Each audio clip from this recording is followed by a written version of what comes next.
precautionary hold departure order na inilabas para kina Senador Jinggoy Estrada at iba pa. Ating pag-uusapan kasama si Ms. Dana Sandoval, ang tagapagsalita ng Bureau of Immigration. Ms. Dana, magandang tanghali po.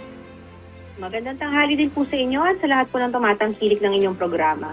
Ma'am, ano po ang agarang hakbang ng BI matapos matanggap ang precautionary hold departure order ng Korte laban kina Senador Jinggoy Estrada at sa iba pang respondents? Yes, immediately po nung natanggap ng ating opisina itong kopya ng precautionary hold departure order, inilagay na po ito sa ating centralized database. So once encountered, if there are any attempts ng mga individual po na nakalista doon sa precautionary hold departure order na yon, ay makikita po ito ng ating mga immigration officers sa lahat po ng mga ports of entry and exit na tinatauhan po ng immigration all over the Philippines. So ma'am, para lang maunawaan ng ating mga kababayan, maaari niyo po bang ipaliwanag kung ano ang precautionary hold departure order at ano yung kaibahan nito sa HDO lang na madalas ninyong ginagamit sa iba't ibang sitwasyon? Yes, ang precautionary hold departure order po ay ang effect niya halos parehas din with the hold departure order. Parehas po silang ini-issue ng korte at sinasabi po ng individual ay hindi pinapayagan na umalis ng bansa dahil may kinakaharap pa sila na kaso. Ang kaibahan po nila ay kung kailan ito ini-issue. Ang regular na hold departure order po ay ini-issue during the pendency of the case. Samantalang ang precautionary hold departure order ay ini-issue po sa initial stages pa lamang ng kaso. Kaya po ito ini-issue ng korte kasi nakikita po ng huwes na ang tao po merong ang mga nakalista po doon ay may flight risk or ang ibig sabihin po may tsansa na umalis po ng bansa upang takasan ang kinakaharap po nila na kaso. That is why a precautionary hold departure order was issued in this case. At yan naman po habang umaandar ang kaso, maaaring magbago ang desisyon ng korte at magkaroon po ng different kind of order in relation to the case.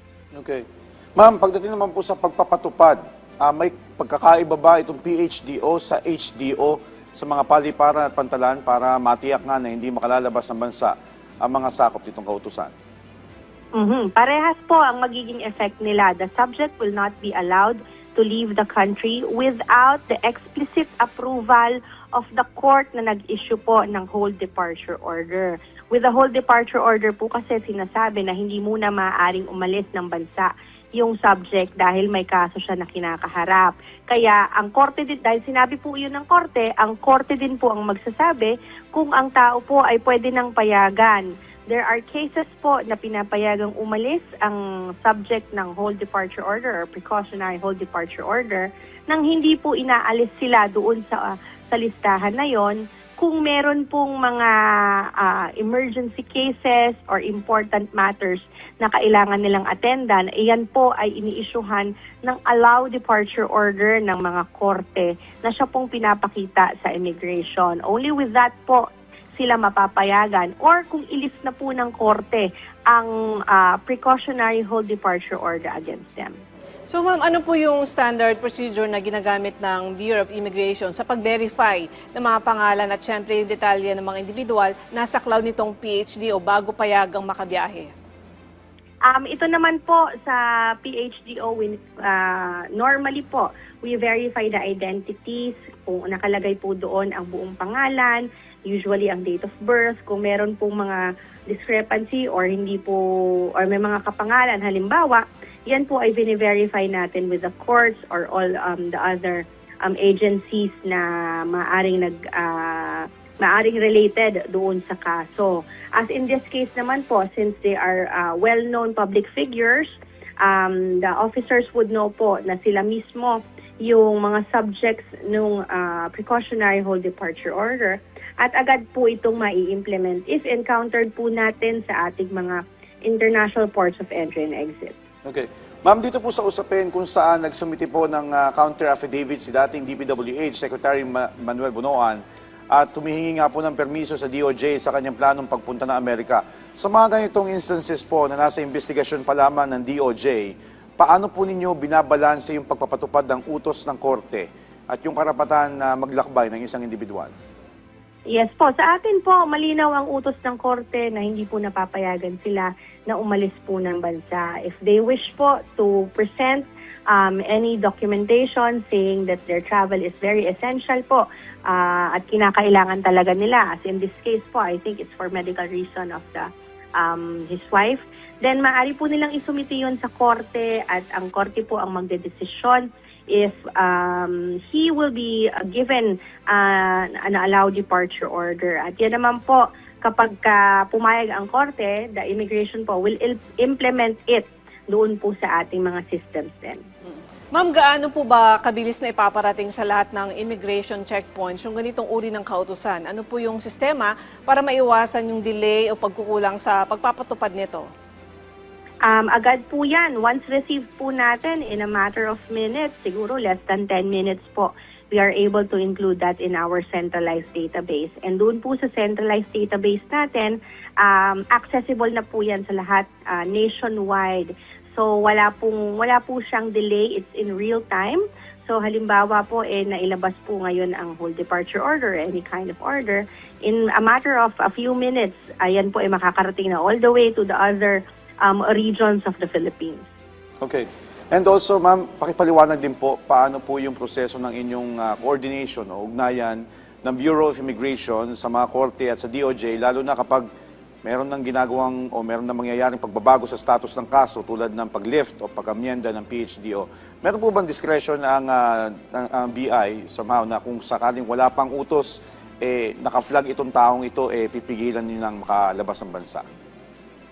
Wala pong discretion ng Bureau of Immigration pagdating po sa mga ganitong matters. This has been clarified already before. Nung kung maalala niyo po, may mga issues about ano ang validity ng watch list, ano ang difference nito from lookout bulletin and other things like that. So malinaw po na ang immigration po ay walang hindi po tayo maaaring magdesisyon whether as to papayagan o hindi ang subject po na nasa whole departure order. Tayo po ay nag-i-implement kung ano po ang inutos ng korte to the letter. Kung sinabi po ng korte na ito po ay hindi papayagan, the BI should ensure na hindi po makakaalis ang individual dito po sa ating bansa. Ma'am, meron lang po akong tanong, namomonitor naman ninyo kung sino yung mga umaalis na sinasabi nga ni Joshua kanina kung may red flag na, kung halimbawa kay Atong Ang, bago pa lumabas yung kanyang kaso, namonitor po ba ninyo kung nakalabas siya ng bansa na saang entry or exit point siya dumaan? Opo, kung internal monitoring po, meron po tayo niyan, yung ating centralized query system. Diyan po natin makikita lahat ng travel records ng lahat po ng individual. Ngunit kung wala po siya na kinakaharap pa na kaso and wala pa pong order ang korte na pigilan po ang kanilang mga biyahe, then hindi po maaaring pigilan ng immigration ang pag-alis po nitong mga individual na ito. Sa atin po, we monitor the travels ng mga tao po, lalo na mga nasa immigration lookout bulletin, but hanggang dun lamang po ang maaaring gawin ng immigration, despite these being